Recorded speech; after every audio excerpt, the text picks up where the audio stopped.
So I know that at least since I've been here, there has been, several incidents that have gone on in our community.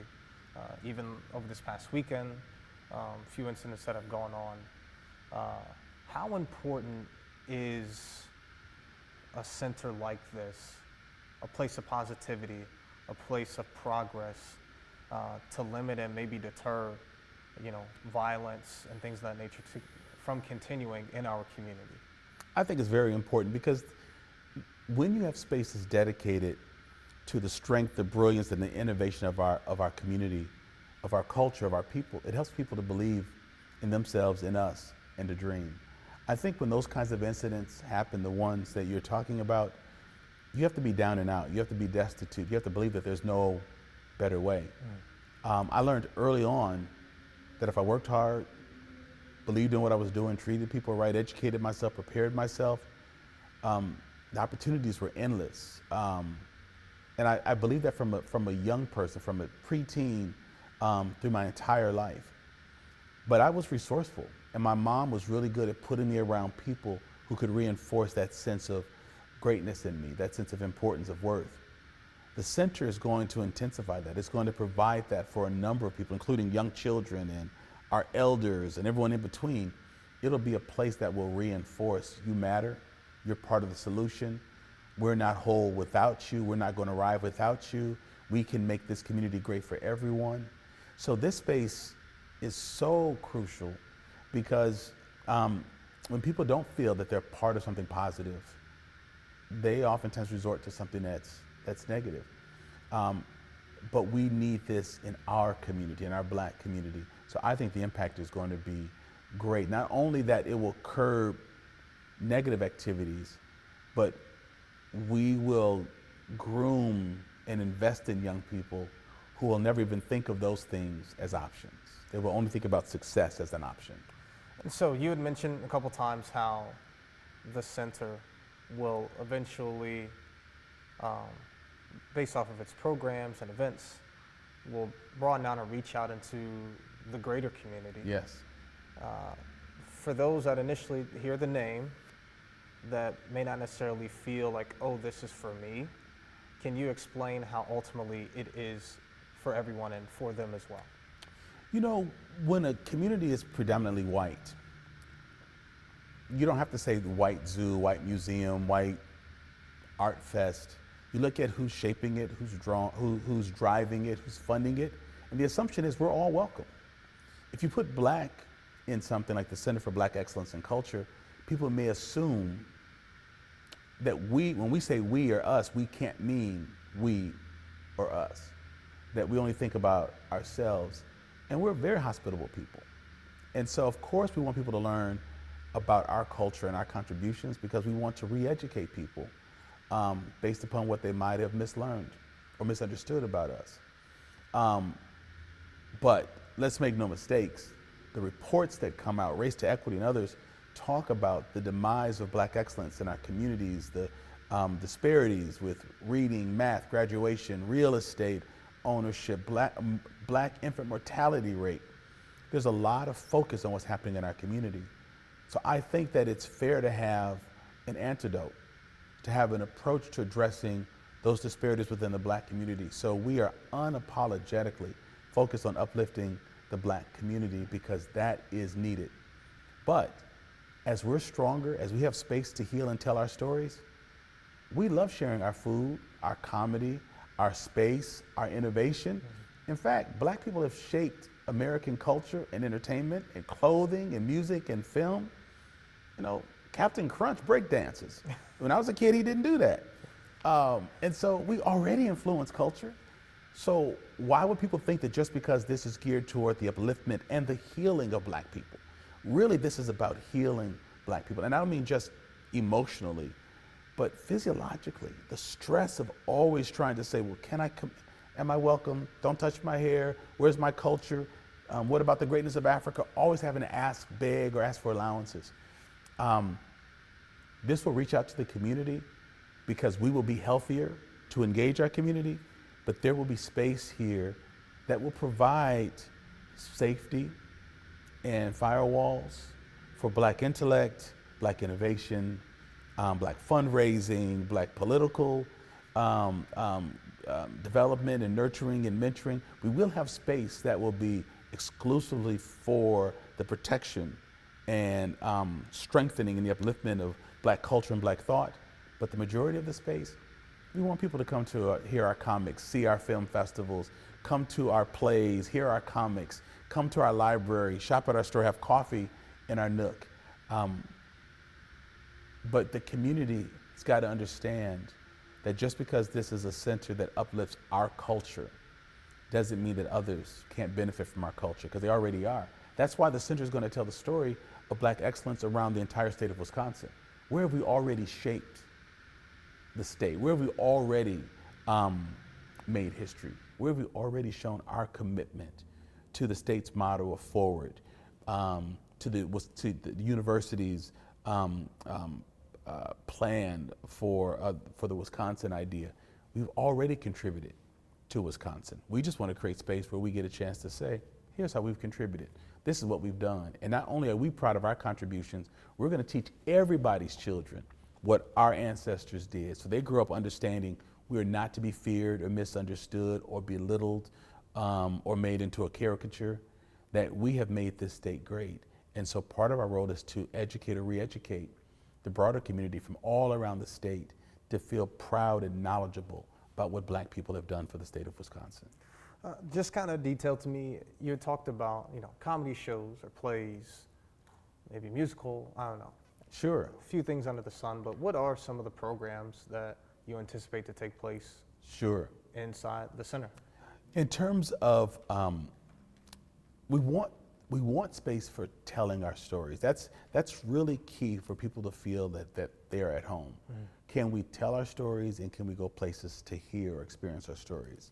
So that means part of the programming will be plays, film festivals, book festivals, comics, lecturers, visual art, showing our gallery. So there'll be a strong artistic space.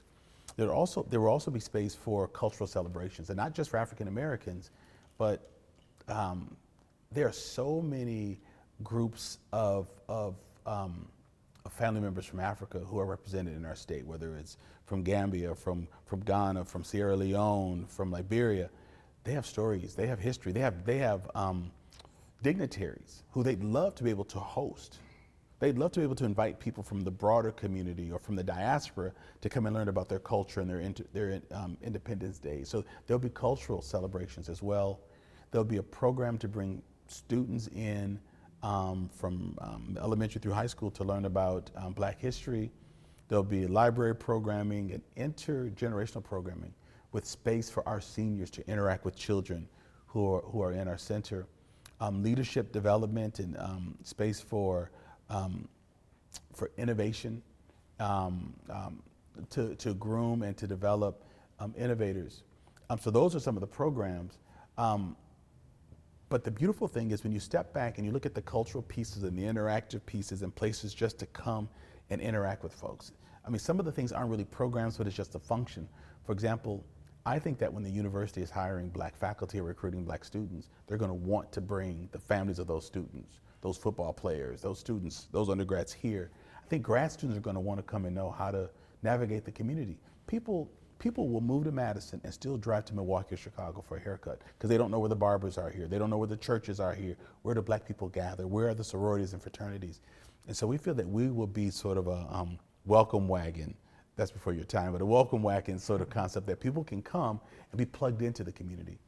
But it'll also be a place where Black researchers and the community will work together to create solutions on what's strengthening the Black family, or what has strengthened us, not what's going to fix what's broken, what has helped us sustain seasons of brokenness. But I think the two special parts of this would be, one, when all of this happens, it creates wellness, physical, physiological, mental, emotional wellness in Black people. I think that piece is very important. And the other piece is it provides space for Black people to gather and say, this is really great, but what hasn't been created yet that we still need? The center will create space or provide space where we can continue to create new things out of that space. So it's not just a museum where you walk around and you see things, but you can't create. You can't say, I I want to add an exhibit to this. No, this Center for Black Excellence in Culture will be a place where you'll be inspired, but then you'll say, you know what, I'm going to reach out to about 10 or 15 of my friends. We need to create an association of, we need to create a council of, we need to create a Midwestern council of, something that strengthens our community. So we are going to really breed and create genius. You know, my friend is doing work to help to develop Black business. At the Hub, we want to work to create Black genius. We want to pull that out of folks. You asked me earlier, did I ever believe that I could do what I'm doing now? I didn't as a kid, but in my early 20s, I found myself around people who believed in me and affirmed that. This center will affirm thought leaders and innovators and folks who want to give back, not just in business, but in social innovation to the upliftment of our community. And I want to provide space where we train those leaders, we resource those leaders, and the center will become a place where we incubate solutions that we've been really working, let me back up. You're good. The center will be a space where we will allow people to incubate their innovations that will help our Black community to thrive. And those are ideas that we want to share around the region and the country. We believe that this will be a national example of community redevelopment, because it's not about social services and it's not merely about being performative. It's about the Black people, the Black community coming together and providing for and resourcing itself the way we did years ago when we were much healthier emotionally and communally. We want to bring that back because together we are so strong and so healthy, and we need that today.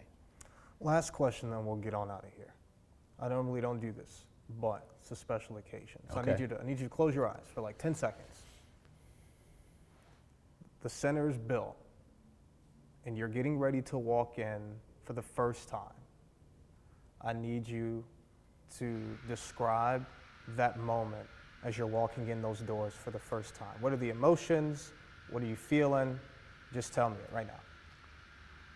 A great sense of pride, a reinforcement of my culture and the contributions of Black people in the state of Wisconsin.